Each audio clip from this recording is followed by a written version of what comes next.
bad, me sick, me Reggaeville. You better rise yourself together right now, or else I go crazy. Reggaeville family, we're at Sunrise Reggae and Ska Festival in Württemberg, Germany. And I have the great pleasure, just fresh off the stage, is Tóke with me. Thank you so much for coming here. Thank you. How are you today? I'm feeling very good, Munshi. Thanks for having me again. We just came off stage and the show was really nice and the people were lively and up and running, so it was a good vibe. Yeah. And the sun just came out right when you came on stage. You brought it. Like Was it heavy to carry? It was very heavy to carry, but it was good. I mean, I felt the sun, so I always love having sun on stage. Yeah, it was not too hot. You did a wonderful performance, really. We loved it very much. You did, of course, your original songs, but you also did a couple of cover versions. And one, I want to thank you explicitly because it is really one of my absolute favorites. The I Am from Peter Tosh. Why did you pick this song to perform here? I mean, I always like to do some medleys, you know what I mean, in my set to just big up some legends. And the Peter Tosh song, I Am That I Am, was a song that really accompanied me for a while, you know, because I was having some issues, and that song really gave me some strength and gave me some energy. And I can remember when I was in Indonesia back then, and I was chilling with Ras Muhammad all the time. Ras Muhammad, big up. And I was just blasting that song on repeat, like loud, like really loud. It was always like, yeah, tell me, Peter, you know what I mean? So it was a good vibe. Mm-hmm. Yeah, man, I really, really love that song as well. So I was very glad to hear it. You also made a speech. You dedicated a song or bigged up the people from Sea-Watch, people that rescue refugees in the Mediterranean Sea. Why did you choose to do that as well? I mean, it's always a thing, you know. I'm not very known as a political artist, but the longer I live, the more I realize, or the more I have the idea that artists need to speak up as well on certain points. And it's like, I mean, my songs are always quite personal, right? So even if it's a political topic, I would address it in a personal way. I would like say my own perspective on it and stuff like that. But yeah, I don't know. I just felt like it's a very hot topic right now, and it's a very important topic, and I felt I couldn't be quiet about it. You know what I mean? And the paradox about it, like it being illegal to rescue people, it's paradox, and we had this kind of structure in other regimes as well. You know, like I said, like as I mentioned, like, you know, in the Nazi regime, it was illegal to rescue Jews, and it was legal to enslave people for a long time. So it's like, it's wrong. It's clearly wrong. So we need to talk about that. Yeah. So yeah. Thank you for speaking up about that.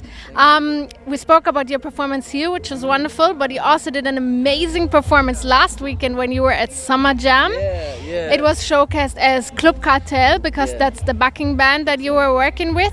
And you did the performance together with Promo and Gardner from the UK. Please tell me, how did the three of you get together? Whose idea was that? Well, it was Club Cartel's idea. So they have this thing called Club Cartel Presents, and they did it last year with 4 other artists, with Dele from Seed and Ganjaman, Acoustics, Sebastian Sturm. And yeah, this year they wanted to try something different. And so we played that exclusive Summer Jam show with obviously different musical styles, you know, like Promo being a big rapper, like famous, not famous, but you know what I mean, rapper, a big rapper, big name. Gardner being a very talented lyricist and rapper from UK, from Bristol, big up. And yeah, me, you know what I mean? So really cool dude from Germany. Yeah, I mean, it was a great mix, I must say. We had so much fun. Like, we were rehearsing in Cologne like for 3 days before that, and we had so much fun. I love the concept, really. Like, the band is very tight, and us 3 artists, we just had a lot of fun. We were staying in the same hotel. We had like one car, like one artist car, so we would always drive to the rehearsals together and meet the band. I thought you had an Uber driver named Isakak. Yeah, I saw that as well. That's what Gardner said. Yeah, that was something else. Big up Gardner, you have to explain yourself now. Yeah, I saw that as well. Yeah, but no, mostly we were driving around with the rental car, Okay, good. and we had a good time, you know, and we inspired each other a lot. Like, Promo, Promo is like a very vocal athlete, a runner, right? So the first night, he has a song like an athlete, a long distance runner on the track meets spring, fall, winter, summer from his album. And that inspired me. So the first night we met each other in Cologne, we went jogging, we went running right away. Like, how long did you run for? Like longer than I would used to. Okay. Than I was used to. Like for an hour maybe. Wow, okay, that's But impressive. very slowly, but it was dope because we were like talking the whole time. So big up Promo, man. Like he inspired me to be physically fit. You know what I mean? Yeah. You can already tell, Yeah. By my beard, right? Sure. Yeah. I was Nice. But you said it was Club Cartel's idea to do that combination. When they first approached you and they said, okay, Tóke, how about we do a show with Promo and Gardner? What was your first thought? My first thought was nice, dope. I mean, at the beginning there were different other names as well, like, but yeah, it ended up being us, and yeah, I mean, I love this kind of concept because, I consider myself not strictly a reggae artist. I have a lot of different influences. I write so much different types of music, and what are you laughing about? Thinking about your Uber driver. Okay, sorry about that. Yeah, that's a cock. But yeah, where was I? Yeah, different styles of music. So with these kind of things, I'm very open to that, and I love hip hop, and so it was dope performing with these guys, and I thought it was a great mix because obviously reggae and hip hop is very close, and so I was more the singer and more the singing guy. Okay, I think we need to stop the interview right here, which is Munchi cannot concentrate. It's not professional. Piep. Nach einer kurzen Werbeunterbrechung sind wir gleich wieder da. Hau mal Der war für dich, Munchi. I cannot support this. Well, Reggae. Munchi, I cannot support this behavior. I have very limited amount of time. You better rise yourself together right now, or else I go crazy. Yes? Sorry.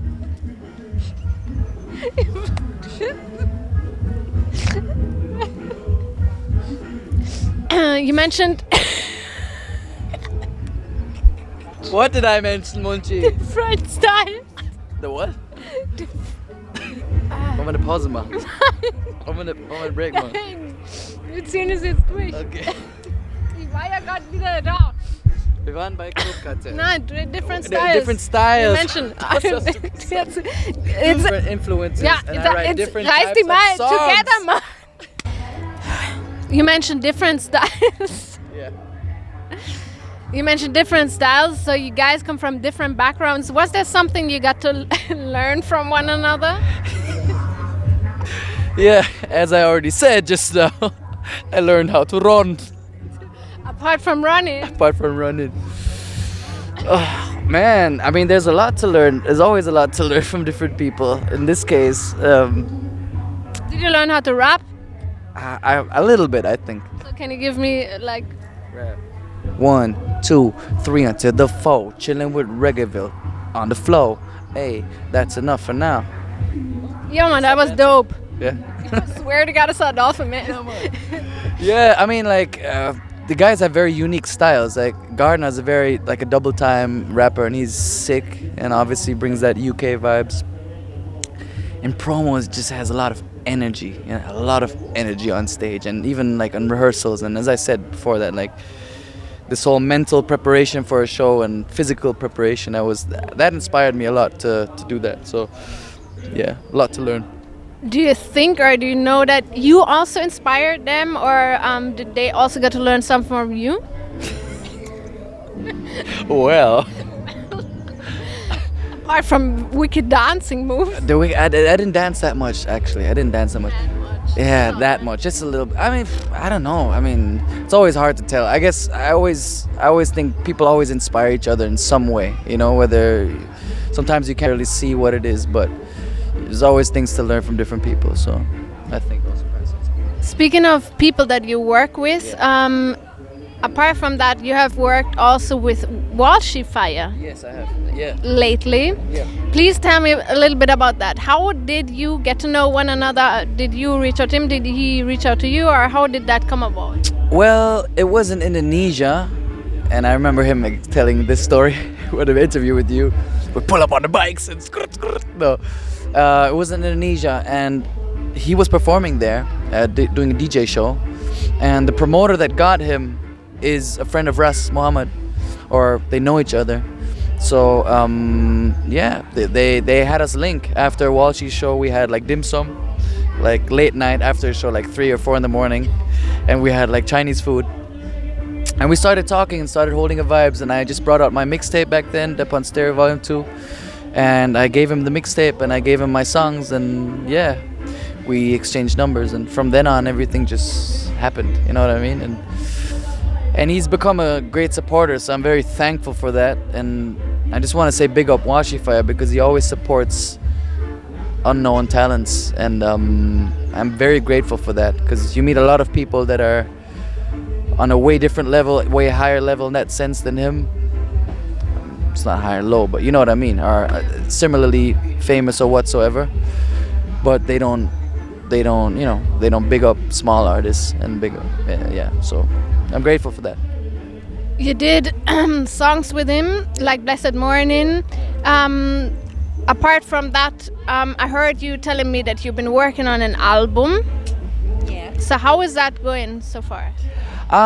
It's a slow process. It's a very slow process. Right now, I'm more in the process of writing just a bunch of songs.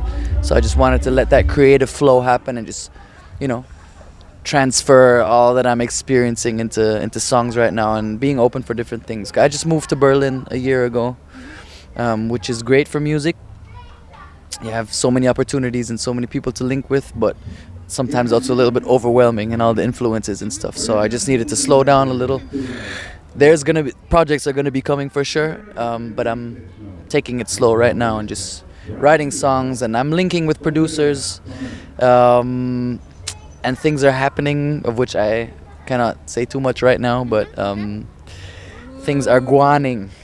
Yeah. Ooh. But so you have no release date as yet. No. Are Far from you happy that you are able to have this freedom to take as much time as you want for a project like that? Yeah, I mean, of course, people always want new music, and I am aware of that structure in the music industry, of course, and I do see that people have been asking me, when's your next stuff coming? So I'm grateful that people are actually asking me for that, but at the same time, I'm also a human being, and I need to do my thing, and I need to, take the time I need for certain things. So, of course, I'm grateful, but nobody really forces me to do things in this and that time. So I'm writing a lot of songs, and I'm looking forward to presenting the stuff in a different style. Of course, we're looking forward to hearing them. You said we spoke about freedom and presenting stuff when time is due. You felt ever pressure due to circumstances? Yeah, of course. Like, that's the thing. This pressure of releasing music all the time and writing proper songs. You know what I mean? But I have phases. I don't really feel that as pressure. But it's just I just do it anyway. You know what I mean? But I think my level of what I want to achieve is like way higher than. You put a lot of pressure on yourself? That's the thing. Yeah. Are you a psychologist or something? Yeah. Hold on. Do you put a lot of pressure? I'm reading something. No, but that's it. You know what I mean? Like my expectations on my music is going higher and higher. You know what I mean? So I don't want to release the same quality that I released 2 years ago or 3 years ago. So and yeah, so that's why the bar is higher. But I think the songs are also going to be up there. Yeah, I'm sure. So please don't put too much pressure on Tóke. No. Yeah. But either way, we're looking forward to hearing new music whenever it is ready. Thank you. We thank you for your performance today. It was very, very lovely, and also amazing what you did at Summer Jam. Yeah, thank you. And all the best Thank you. for the future works, Tóke. Thank you so much. Won't you big up yourself? Reggaeville. Me mad, me sick, me Reggaeville.